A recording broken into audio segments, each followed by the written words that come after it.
নমস্কার, প্লাম্বিং ট্রেডের এই মডিউলে সবাইকে স্বাগত।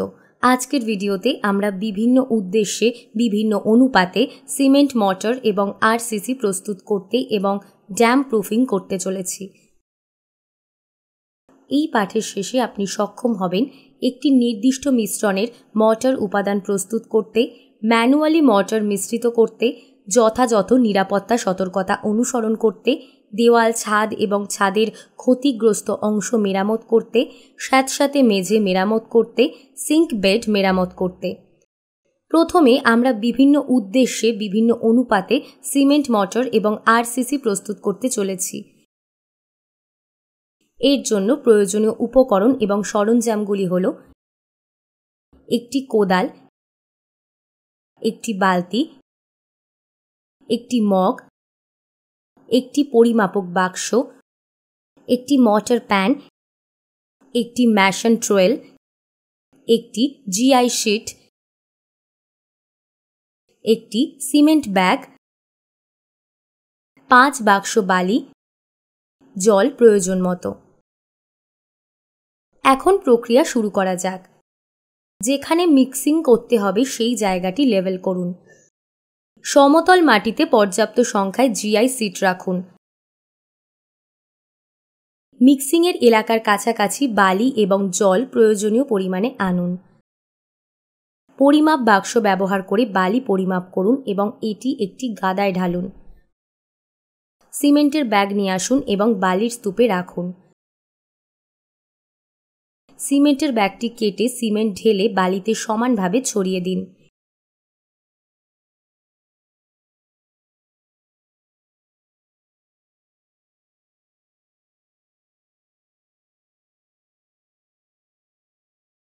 এই প্রক্রিয়া চলাকালীন গুরুত্বপূর্ণ সতর্কতা গ্রহণ করতে হবে। সর্বদা একটি ধুলো প্রতিরোধের জন্য মাস্ক পরুন। ব্যাগের ক্ষতি না করে সিমেন্টের ব্যাগ কাটুন।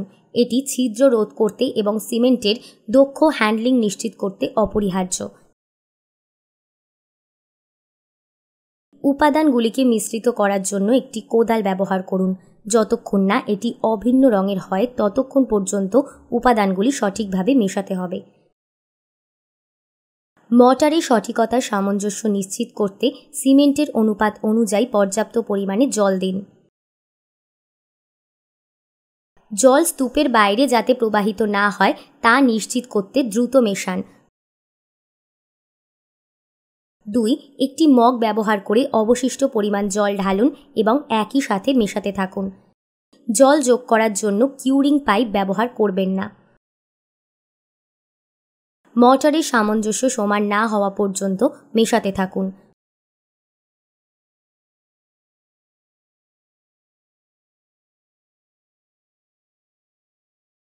অতিরিক্ত জল ঢাললে মিশ্রণ পাতলা হবে। মেশানো 30 মিনিটের মধ্যে মর্টার ব্যবহার করুন।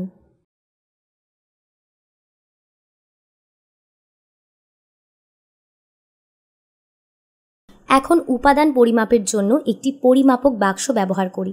পরিমাপক বাক্স ব্যবহার করে উপাদান পরিমাপ। পরিমাপক বাক্সটিকে কাজের এলাকার কাছাকাছি আনুন। একটি মর্টার প্যান ব্যবহার করে পরিমাপক বাক্সটি পূরণ করুন। একবার বাক্সটি পূর্ণ হয়ে গেলে অতিরিক্ত বালি অপসারণের জন্য একটি ট্রোয়েল ব্যবহার করুন।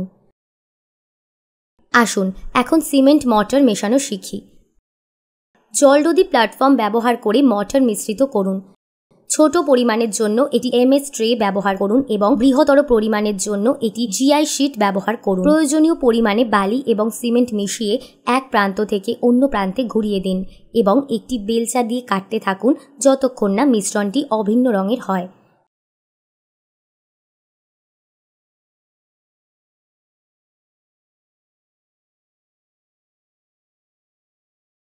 শুকনো উপাদানগুলিকে বিপরীত দিকে ঘুরিয়ে মিশ্রিত করুন যাতে এটি ভালোভাবে মিশে যায়। তারপর একটি গাদা গঠন করুন। স্তূপের মাঝখানে একটি ফাঁক তৈরি করুন। মিশ্রিত করার সময় একটি মগ ব্যবহার করে প্রয়োজনীয় পরিমাণে জল যোগ করুন।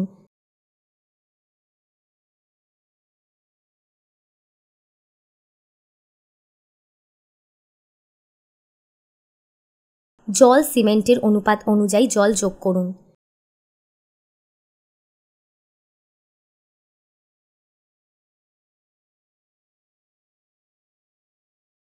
প্লেন কংক্রিট এবং আরসিসি প্রস্তুত করতে একই পদ্ধতি অনুসরণ করা উচিত। কংক্রিট তৈরির সময় মোটা অ্যাগ্রিগেট যোগ করতে হবে।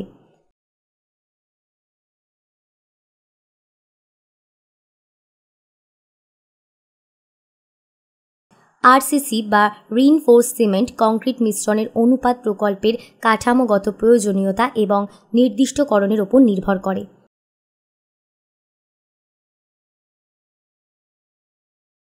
আরসিসির জন্য একটি সাধারণ মিশ্রণ অনুপাত হল 1:2:4, যার অর্থ হল 1 অংশ সিমেন্ট, 2 অংশ সূক্ষ্ম সমষ্টি যেমন বালি এবং 4 অংশ মোটা সমষ্টি যেমন নুড়ি বা চূর্ণ পাথর। এখন ড্যাম্প প্রুফিং সম্পর্কে জেনে নিই। এই টাস্কের শেষে আপনি সক্ষম হবেন দেওয়াল, সিলিং এবং ছাদের ক্ষতিগ্রস্ত অংশ মেরামত করতে, স্যাঁতস্যাঁতে মেঝে মেরামত করতে, সিঙ্ক বেড মেরামত করতে। এর জন্য প্রয়োজনীয় সরঞ্জাম এবং উপকরণগুলি হল একটি জয়েন্টার, একটি হ্যামার বেল পাইন, একটি কাঠের ফ্লোট, একটি মর্টার প্যান, একটি ম্যাশন ট্রোয়েল, একটি কোল্ড চিজেল ফ্ল্যাট, একটি স্ট্রেইট এজ, একটি স্পিরিট লেভেল, একটি চিপিং হ্যামার, সিমেন্ট প্রয়োজন মতো, বালি প্রয়োজন মতো, এগ্রিগেট প্রয়োজন মতো, অ্যাসফল্ট প্রয়োজন মতো, অ্যালুমিনিয়াম শিট প্রয়োজন মতো, তামার শিট প্রয়োজন মতো, লিড শিট প্রয়োজন মতো, বিটুমিনাস ফেল্টস প্রয়োজন মতো, এমএস রড প্রয়োজন মতো।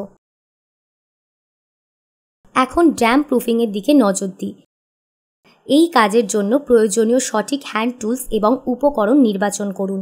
দরজার ফ্রেম, জানলা, স্যানিটারি জয়েন্ট এবং বৃষ্টির জলের আউটলেট পরিদর্শন করুন। সমৃদ্ধ সিমেন্ট মর্টার ব্যবহার করে দেওয়ালের ফাটল সঠিকভাবে প্লাস্টার করা উচিত। বাথরুমের পাইপের জয়েন্টগুলির ক্ষতিগ্রস্ত অংশ চিহ্নিত করা উচিত। ক্ষতিগ্রস্ত পাইপগুলির ফুটো ঠিক করে এবং উপযুক্ত উপকরণ ব্যবহার করে পুনরায় প্যাক করে মেরামত করা উচিত। বারান্দায় জলের ক্ষরণ রোধ করতে স্যাঁতস্যাঁতে অংশগুলি ক্লিপ করা উচিত। শুকনো সমৃদ্ধ মর্টার প্রয়োগ করে জলরোধী যৌগটি প্লাস্টার করতে ব্যবহার করা উচিত এবং স্তরটি পরীক্ষা করা উচিত। মরিচা পড়া বা ক্ষতিগ্রস্ত পাইপ বা জয়েন্টগুলি সরিয়ে নতুন পাইপ বা জয়েন্টগুলি দিয়ে প্রতিস্থাপন করতে হবে। রান্নাঘরের sink, wash basin, washing machine, bathtub এবং আউটলেট ড্রেনে লিকেজ চিহ্নিত করতে হবে। এই লিকেজগুলি সরঞ্জাম প্রতিস্থাপন করে এবং সাদা সিমেন্ট ব্যবহার করে ঠিক করা উচিত। ওভারহেড আরসিসি জলের ট্যাঙ্কগুলিতে ফাটলগুলি পরিদর্শন করা উচিত এবং এই ফাটলে লোহার রডের একটি ছোট টুকরো স্থাপন করা উচিত। এই ফাটা অংশ প্লাস্টার করার জন্য সমৃদ্ধ সিমেন্ট মর্টার এবং ওয়াটার প্রুফিং যৌগ ব্যবহার করা উচিত। স্যানিটারি জিনিসপত্রের জয়েন্টগুলি থেকে পুরনো সাদা সিমেন্ট সরান।